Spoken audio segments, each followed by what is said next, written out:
after that full start.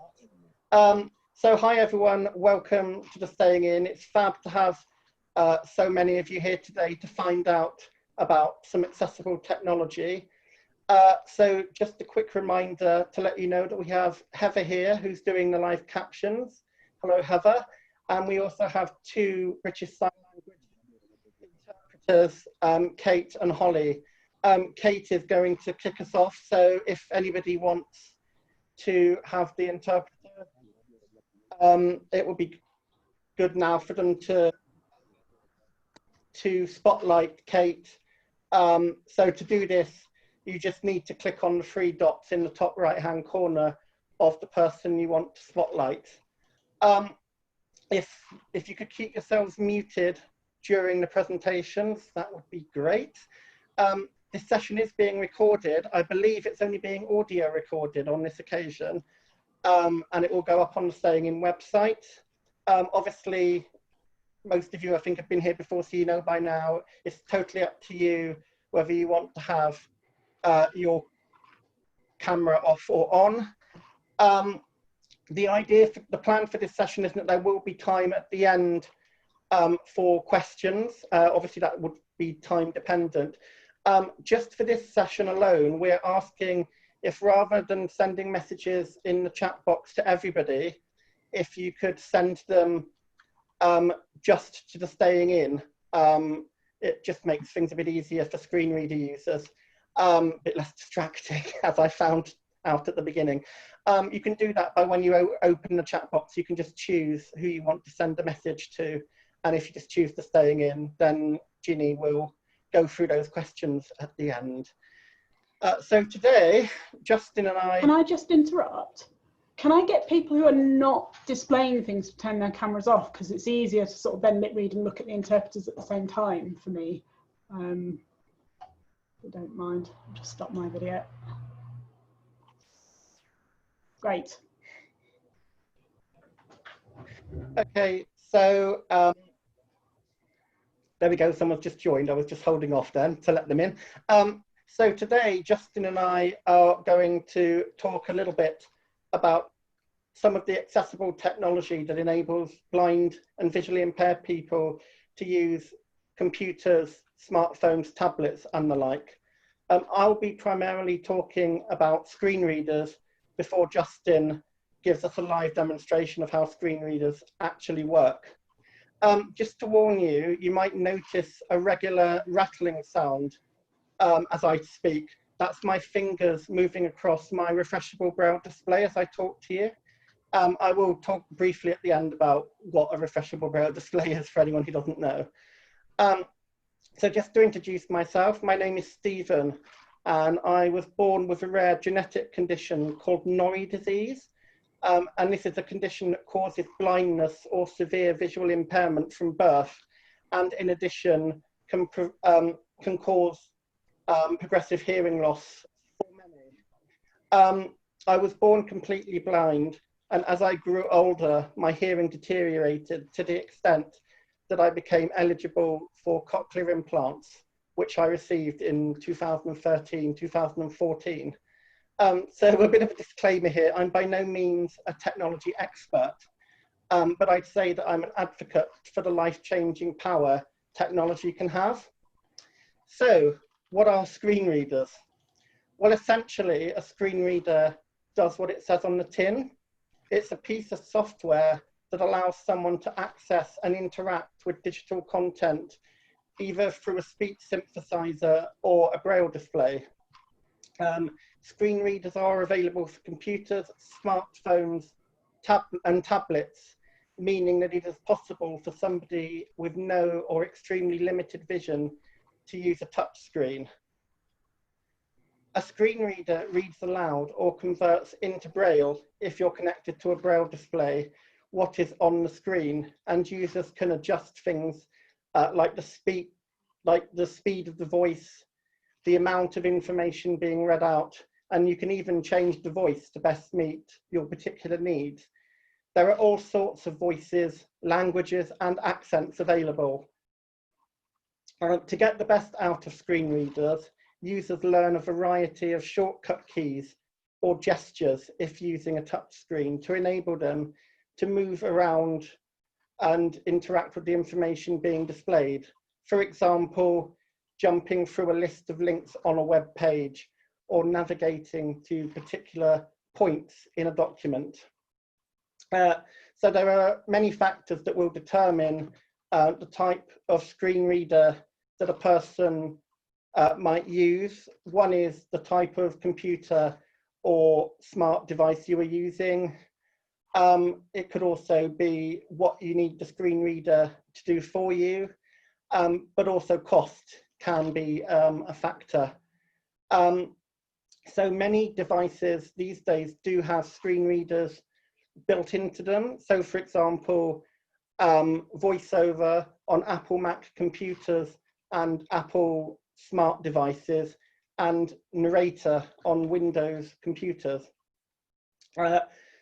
So what are some of the most popular screen readers? And this is a very much whistle-stop tour. There are so many that there just isn't time to go through all of them, but so I've just picked some of the most widely used.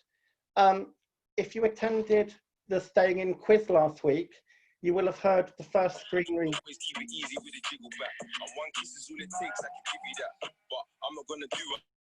Oh man, sorry, what happened there? Sorry, I think the person who's called came on there with some music. I don't know. If you could just try not to let that happen again, that'd be great. Okay. Thank you. So yes, so I'm talking just about some of the most popular types of screen readers. So anyone who attended the Staying In quiz last week will be aware of the first screen reader that I'm going to mention, and it's a screen reader called JAWS, or Job Access with Speech. Now, this is one of the most popular screen readers for Windows. It's a paid-for program, and because it can be scripted to work with many different applications, is a popular choice in the workplace. So for people in the UK, it is often the screen reader of choice when applying for an Access to Work grant. I've been using JAWS since my university days, and it enables me to do my job, surf the internet, and most importantly, of course, prepare presentations for you lovely people at the Staying In. So another very popular screen reader is NDVA, or Non-Visual Desktop Access. This is an open source screen reader for Windows. NDVA was developed by people concerned about the price of some of the more expensive screen readers. It is a completely free program, although it is possible for you to donate should you so wish. NDVA contains much of the same functionality as JAWS, and because it's free, it's definitely growing in popularity. So in 2019, a screen reader user survey conducted by WebAIM found that NDVA was the most popular screen reader worldwide, displacing JAWS.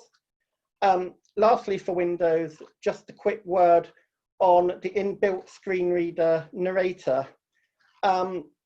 Microsoft have been putting a lot of effort into making Narrator a more viable screen reader recently, and I'm certainly watching with interest to see what they do with it in future Windows updates. For me, smart devices are a real accessibility game changer for disabled people. For blind and visually impaired people alone, it is possible to change the text size on your screen, invert the color of the text to make it easier to read, and even talk to your phone. I'm not going to mention any of those talking assistants in case I set everybody's phones off. So Apple's screen reader VoiceOver, which is built into iPhones, iPads, Apple Watches, and the Apple TV, lead the way in touchscreen technology. However, Android has developed its own screen reader called TalkBack, which is catching up in leaps and bounds and means that blind people have a lot more choice in the device that they choose to buy. There are some differences between voiceover and talkback, but generally they work by enabling a user to move their finger around the screen to hear what they have touched and then interact with it by, for example, double tapping on an app. There are a whole range of gestures that you can use to perform various functions, and it is also possible to connect a Braille display to your smart device so that you can use Braille with your phone rather than speech, or a combination of the two if you so wish. So finally, before I hand over to Justin, I just wanted to explain a bit more about Braille displays, as I've mentioned them a few times so far. So a refreshable Braille display is a piece of hardware that provides Braille output from computers, smartphones, or tablets. All displays have 8-dot refreshable Braille cells, and they're refreshable because they change or refresh according to the part of the screen that is currently in focus. So each group of 8 dots, which are made up of rounded tipped pins that are driven up and down through holes on the surface of the unit, are called cells. And these cells are not only an integral part of how the machine works, but also have an impact on the cost. So there are a lot of different Braille display manufacturers in the market. Too many to go into now, but just to give you a couple of examples, I own 2 Braille displays, both from the Focus range of displays, which was developed by a company called Freedom Scientific. So my Focus 14 display, which the number 14 relates to the number of Braille cells it can display at a time, is really good if you're needing something to go in a bag or in a small kind of handbag, or just take out with you. But it's unfortunately quite expensive, and it costs approximately £1,295 in the UK. I have a larger display, my Focus 40 display, which was purchased through Access to Work for me, fortunately, because that costs somewhere in the region of £2,650. So, I mean, it's worth saying that they are at the more expensive end of the market. There are cheaper models that are now starting to come onto the market. So Braille technology has really made a life-changing difference to me. I mentioned at the beginning of my presentation that as well as being blind, I'm also hearing impaired. And while my cochlear implants have made a huge difference to me, they're not perfect, and sometimes having to do lots of listening to a screen reader as well as to the world around me can be incredibly tiring. So being able to switch off and just use Braille, it has really helped me. I'm also a big reader. So now being able to access books via Amazon's Kindle app on my smartphone has meant that the days of having to wait months or even years for the audiobook that I want to read to be made into an audiobook is now a thing of the past. So just to finish, I'm aware that this has been a real whistle-stop tour, and that there are some things I simply just didn't have time to mention, but I hope that this gives you a bit of a useful overview of the kind of things that are out there before Justin takes over to provide some live demonstrations, and of course to answer the burning question, how do blind people tweet? So before Justin does take over, if anybody using the interpreter switches to Holly.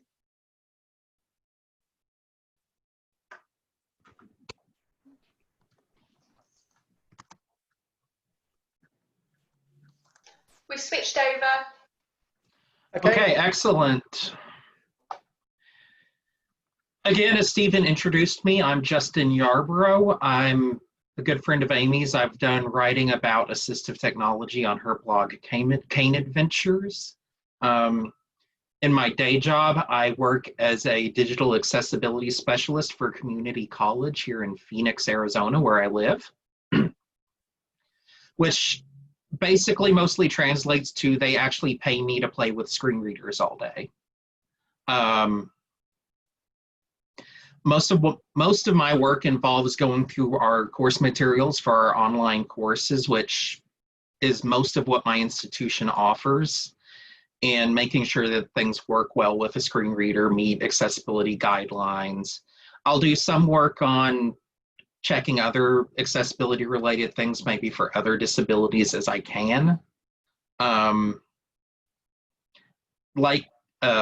Like Stephen, I am primarily a JAWS user for my screen reader. That's what I was taught on when I lost my sight about 5 years, or when I went through my training after losing my sight about 5 years ago.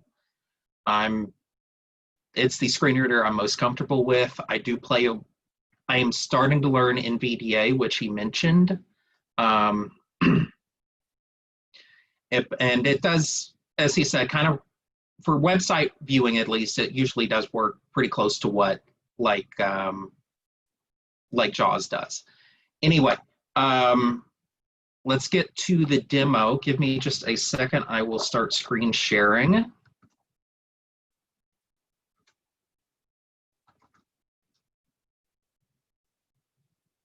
Screen. Stop my video. Alt plus B button. Meeting. Okay, everyone should be seeing my screen. You're going to hear the screen reader rumble on really fast. I will slow it down in just a minute. Home dash staying in accessibility demo dash Google. Okay. Slower, slower, slower, slower, slower, slower, slower, slower. I listen to it really fast because I use it all the time, and I realized for the demo I'm going to need to slow it down some for y'all. That's normal. I have to do this a lot at work too when I do demos. Anyway, this is an accessibility demo page or set of pages I built just to show off some of the things that, some of the accessibility techniques that might be used for a website. This isn't available anywhere on the web. I just have it saved onto my computer. To describe it for anyone who can't see, who is on here right now, it says staying in accessibility demo at the top, has sort of like a little bar that's got things styled to look like tabs that represent the different pages. And then the main area below is white with mostly black text, while the rest of it is blue with white text. The first thing I'm going to show you that I did with this, and this is something that benefits not just screen readers, but anyone who's using just a keyboard and not a mouse. I'm going to hit tab here. Skip to main content, same page link. And you'll see that skip to main content link should magically appear. How that works is it's hidden off like 1,000 characters or pixels or whatever to the left normally. So if I arrow down, it will see it. But if you tab to it as a keyboard user, it will magically appear. So we have one for that. Skip to navigation, same page One's link. for skip to navigation. Banner region. And you'll see there when I get out of it, those links disappear again. That's a pretty common technique.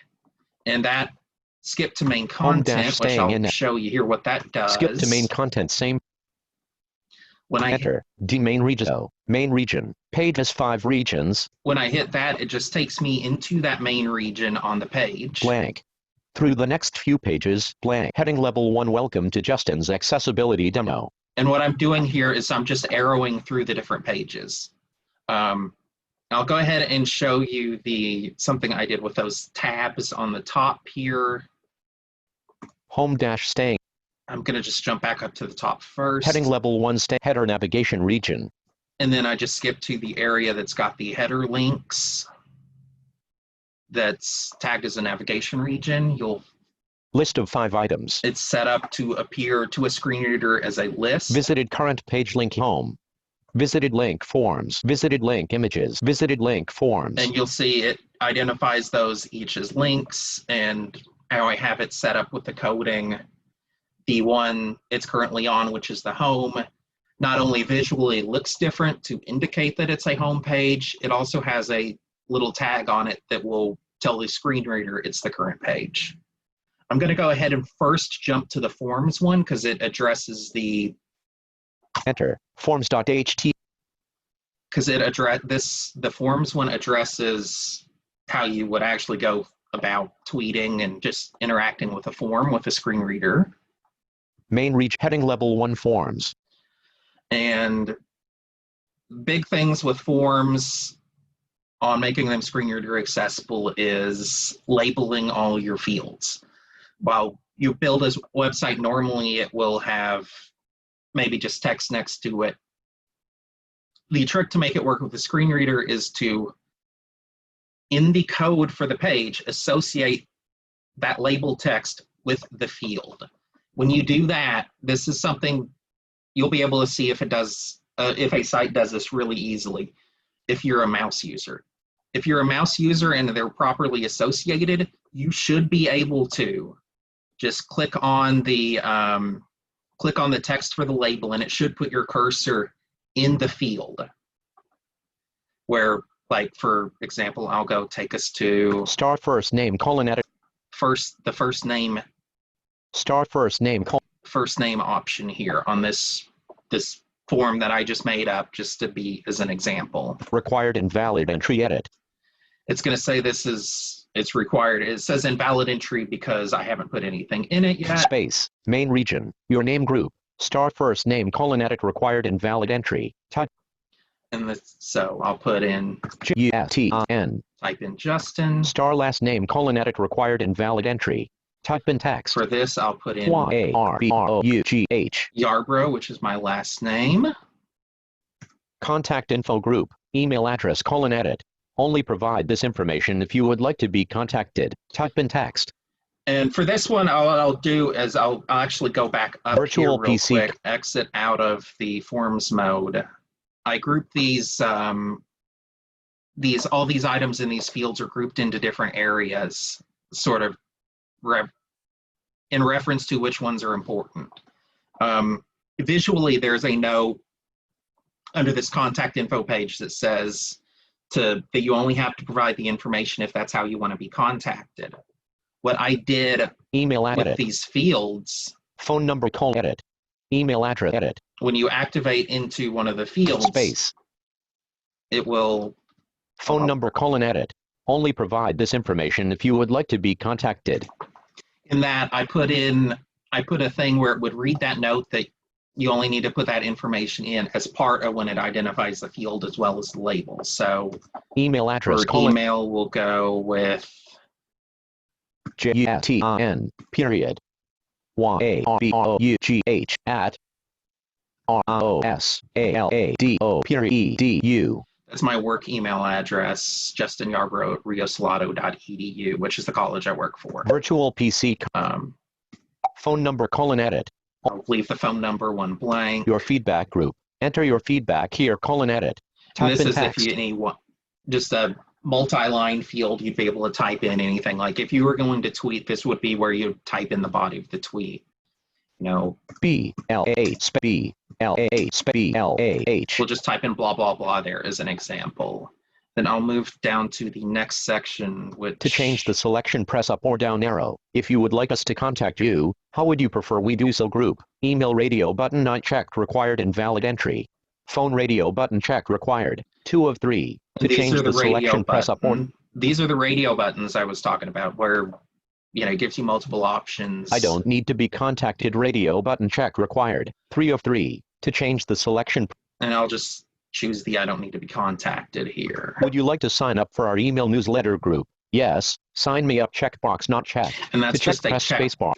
And that, like I say, there is just a checkbox. Those are all using that same label I was talking about earlier.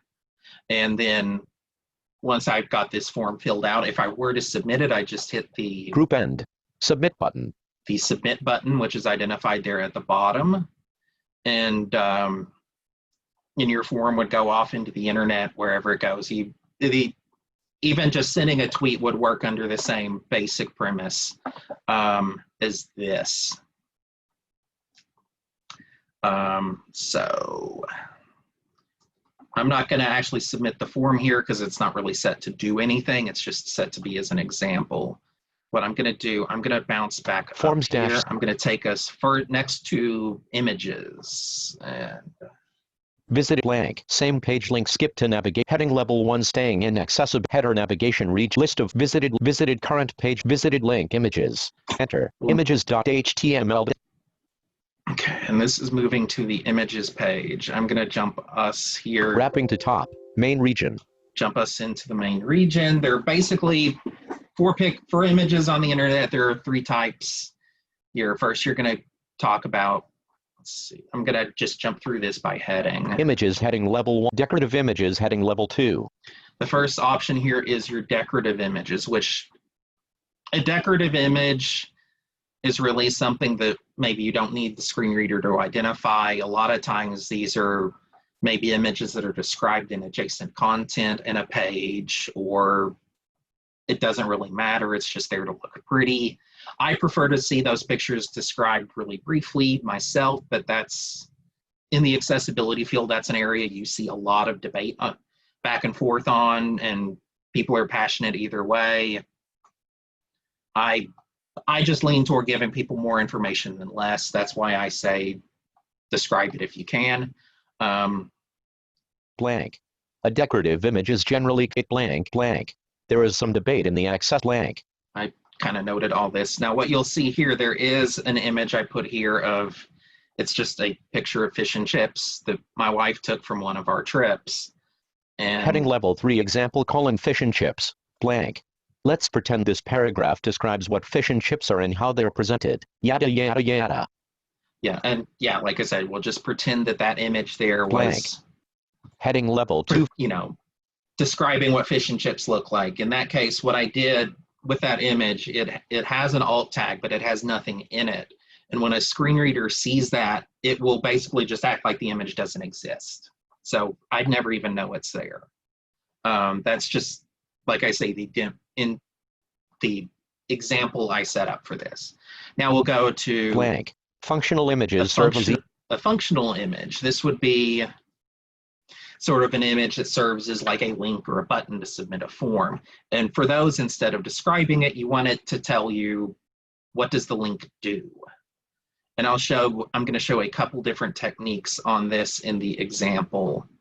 As I tell people, it would be like if you were going to use the image, instead of the image, you were going to use a text link.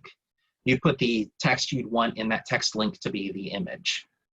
I'm going to jump to the example 1: functional image by itself. Heading level 3. This first example is a functional image where it's just the image. I took the Crest logo for the staying in for this one, and blank. Visited link graphic. The staying in. It identifies itself as both a link and a graphic, and it just says the staying in.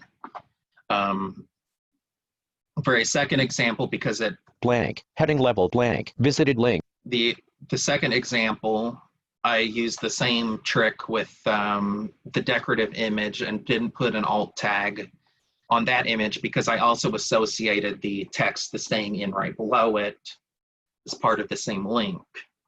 Blank. Heading level 2: informational images.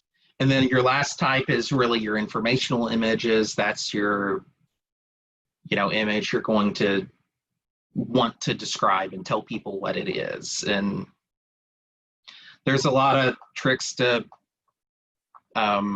making sorry, I'm getting a little tongue-tied there.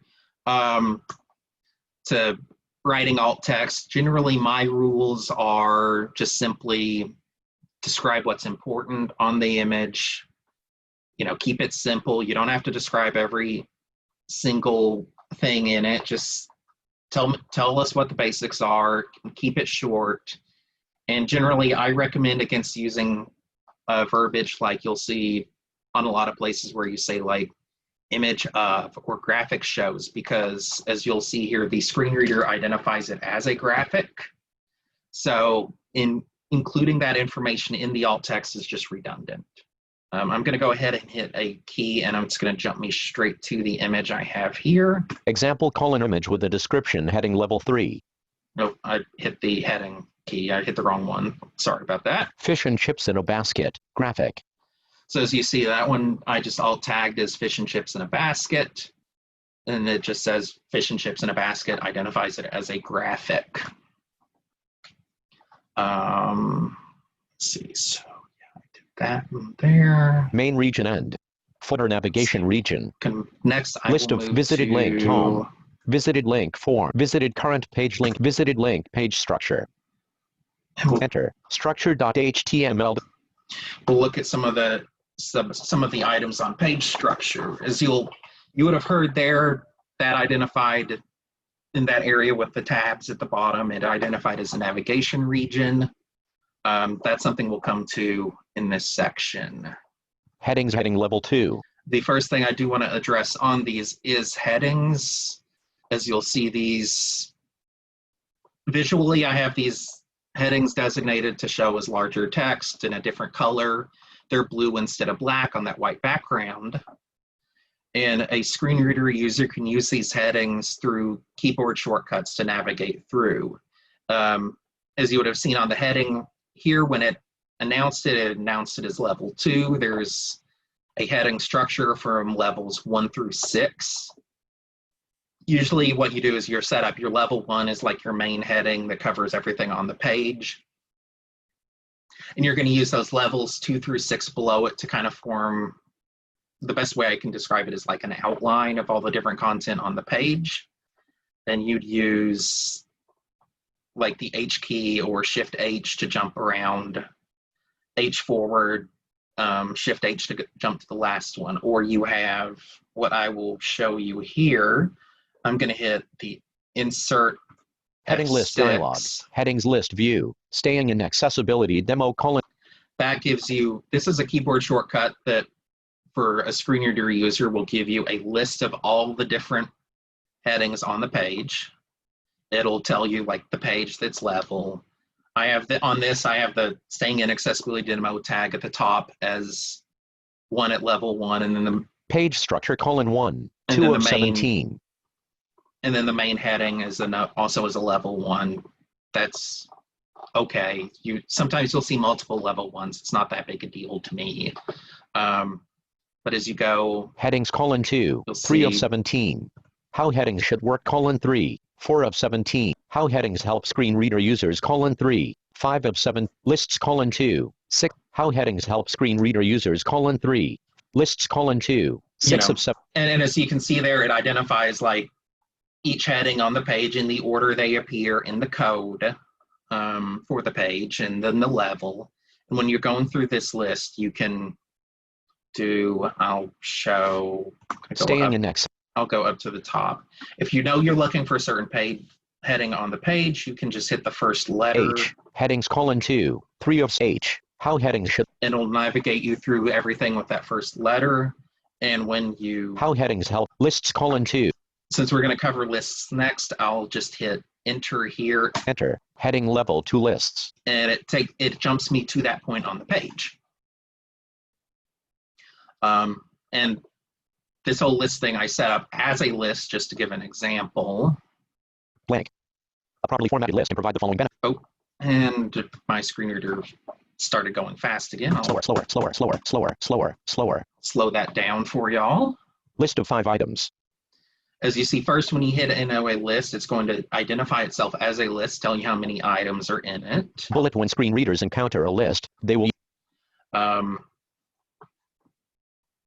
And then it will navigate you through the lists of, item by item. This first one is a bulleted list, what we'd call an unordered list. Bullet lists can be structured, including nested lists. List of 2 items nesting level 1. White bullet a nest list of 2 items nesting. And this list of 2 items nesting level 1 here, what it is, it's just an example of putting another list within a list. Maybe like in that list we'll say it's for like an outline. You wanted to go more in depth into stuff behind one point. You have multiple points you want to address with it. You put that in as a separate list. White bullet a nested list is basically a list. White bullet screen list and nesting level 1. And when you get to the end of that list, it would identify as the end of that list. One note on a little bit of screen reader behavior for JAWS, as you'll see, it treats the identifying the start and end of a list as its own item. NVDA and VoiceOver, at least on the iPhone, will identify the start or end of a list, and then it will read the first item after it identifies the start, and it will say you've reached the end of the list when it reads the last item. That's just a little bit of a difference between how the different screen readers handle things. It's a little different, but really the difference is pretty negligible. Bullet lists come in 3 types: : And you have the 3 different types of lists, which is your unordered list, which is, like I say, this example with the bullets. You have your ordered list, which is those are the ones you see that are lettered or numbered. List of 3 white bullet ordered: these, white bullet unordered: these, white bullet description: a list of items with one or quote terms quote there are will be the item count. And then you have a what's now called in HTML parlay a description list, and I'll get to that section. List and nesting level. To demo that in just a second here. Bullet lists provide a visual cue that makes them easy. Bullet screen readers will announce when they have reached the end of a list end. Now, like I say, I did address in this, to get something to appear as a list, you have to code, it has to be coded correctly. In there, you can't just like type in a website, like maybe put in a star and then blah, blah, blah, blah, blah, blah. If you just did that with a bunch of lines, the screen reader is not going to identify it as a list. It has to actually be coded that way, which it's actually a really easy thing to code if you know some HTML. Now to get into that definition list example, I have one here. Heading level 3 example: ordered list.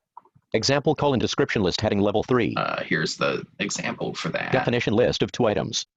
JAWS still identifies these as definition lists. They used to be called that, but in older versions of HTML. The difference between a definition list and a regular list is you would have an item on your thing that is your term, which term 1. You'll see this as the term. Description 1. And then you see it as a description or a definition would be the next item in the list. And on a definition list or description list, your list of how many items would be based on how many terms, how many items tagged as terms appear in that list. Screen readers, for my experience, don't really provide a indication that this is a term, this is a definition. On this, I did it visually by bold. Term 1. I recall, let me make sure. Font is bold, Georgia 18. Yeah, I bolded the term. Description.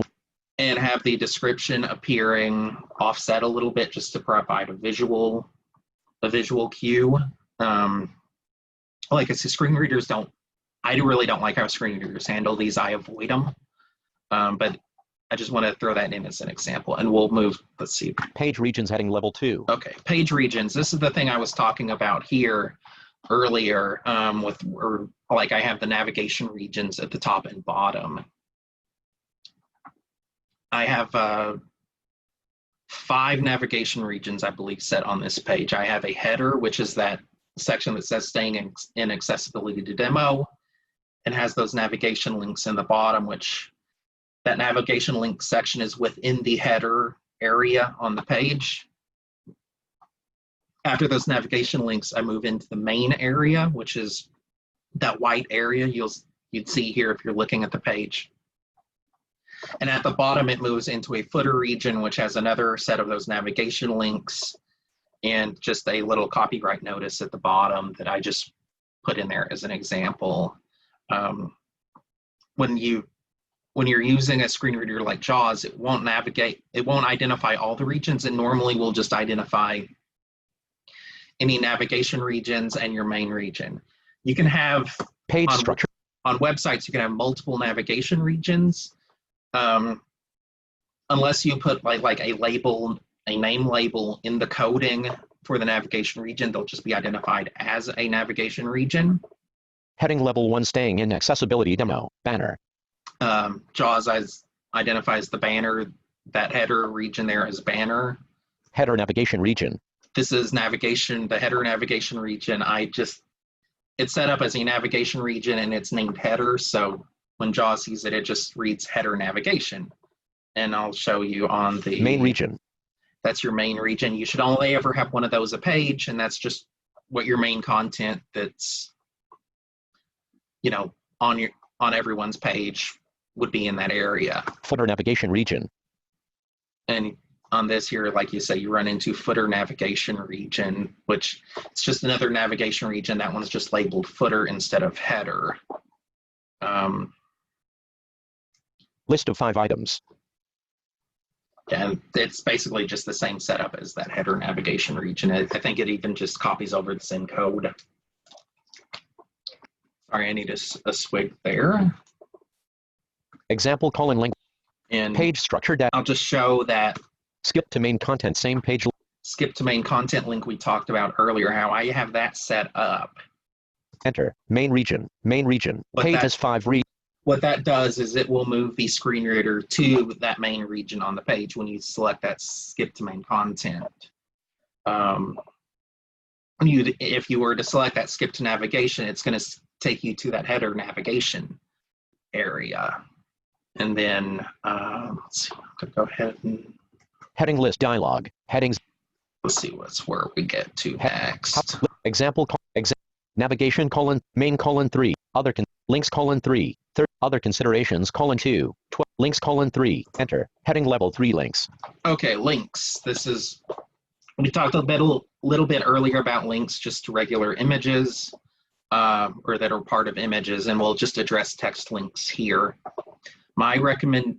Blank. Links can be accessed in a list. Slower. We'll slow that down again because it had jumped into something else, and I just have it temporarily slowing. That's why that keeps resetting. However, it's generally accepted. He has Ideally, entered the waiting.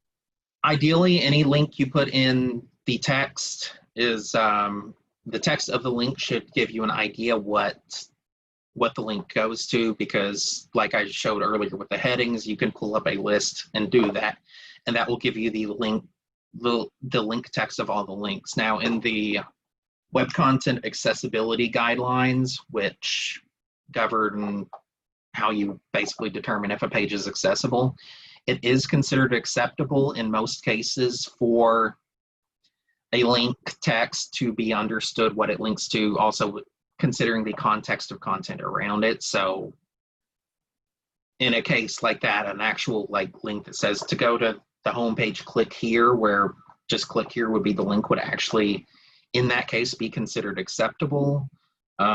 You could probably get into some areas with other parts of the guidelines where that might not be a good idea, especially if you have multiple links that just say click here. But generally, something like that is accessible. Now, best practice I still say is that link should stand alone, stand out on its own as where someone can identify what it is, because someone might just use, like I said, that links list. Blank. Heading level 3 using color to convey meaning. Another big one, like I say, using the color to convey meaning. That's something that is considered a basic accessibility no-no, of using only color to convey meaning. It doesn't mean you can't use color to indicate something. It just means you have to have other. It just can't be the only thing you rely on. Like maybe you need to, split things up into different sections with headers, or in the example of these navigation links here. Page structure I'll jump back up to that. Heading level header navigation region. List of 5 visited link home. Visited link image. Visited current page link page structure. In those links, like I say, all those are styled to look like little tabs, in that the one we're currently on is, the white background with the blue text on it. Everything else is blue background, white text. He has left the waiting room. Sorry, we're getting a waiting room notification there. Those are still coming through from Zoom. He has entered the waiting room for this meeting. And that derailed me just a second. Okay. So while it shows visually through that color that, okay, this is what the page you're currently on, it's not the only thing here, because that text is also bolded. And for the screen reader, it has that little tag that identifies it as the current page. In a case like that, this would generally be considered acceptable use of using color along with something else to identify what's the current page. Let's go I'm going to just jump Page through. lists heading. I'm going to jump through these headings real quick and get to whatever the next Page point other on mine consent. No more was. headings at level 2 in this section. Okay. Links heading level 3. Using color to convey language heading level 3. And this is a cool thing. Stephen had talked about, different languages on screen readers. I'm going to show y'all something really cool that kind of blows some people's minds when I show it. You can, generally when you build a web page, you want to put in early on in it, a little tag that indicates what language something is. But if you have a little part in your page that's something else, you can tag that as a different language, and a screen reader will actually, if it has like a voice or something for that other language, it will read it in that language. And I'm going to just show y'all a really neat little example of this. Blank. HTML, the language of screen readers will blank. Heading level 4 example : language indication for a phrase in a sentence. And like I say, this is just going to be for a phrase Slower. in a sentence. I'm going to slow that down a little more. Blank. Let's look how these two list of 2 items.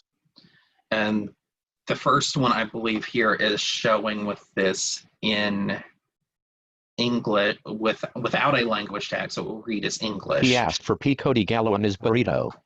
Pico de gallo, for anyone who's not familiar, it's like a type of salsa that He has left the waiting.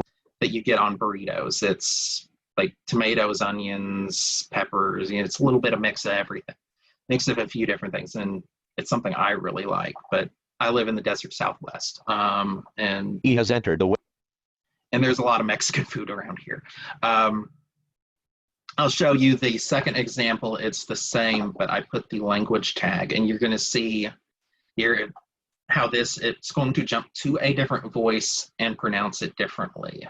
He asked for pico de gallo on his burrito. And the pico de gallo is actually more closely to how it's supposed to be pronounced.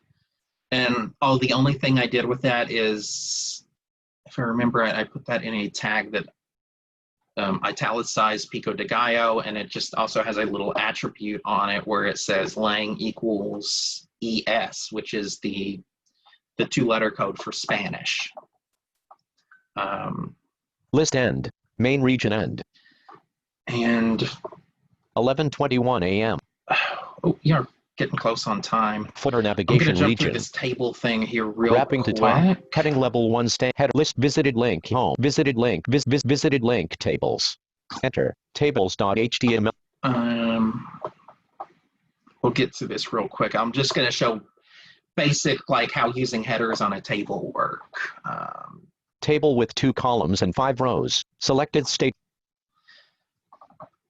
Table with 4 columns and 6 rows. Okay, this is the example I wanted to show. And if you look at this table, you'll see like some of the cells like on the far left and at the top they look differently. The text, it's dark background, white text. The text is bolded and centered. This identifies it as a header, and when you're using a screen reader to navigate through these, it will help someone using a screen reader identify where they are in a table. And I'll just show an example on this. And this is just a few years in like enrollment for different couple classes in this. So I'll move over. N101, N102, his 103, So row we'll 4. go with his 103, which will be a history class where I work. 2018, 999, 2019, 999, And column for that, 3. And for that here, when you move over there, it will, as you see there, it reads the text that's in that little header cell first, pauses just for a second, and then reads the data that's in that cell. If I'm going to move up from here, N102, it reads the English 102, N101, 999. English 101 reads the header on that. That's just a little trick to help people orient where they are. I'm going to wrap it at that point. I have a little more on the tables, but I didn't realize we were so deep on time. Let's go ahead and kick it to questions.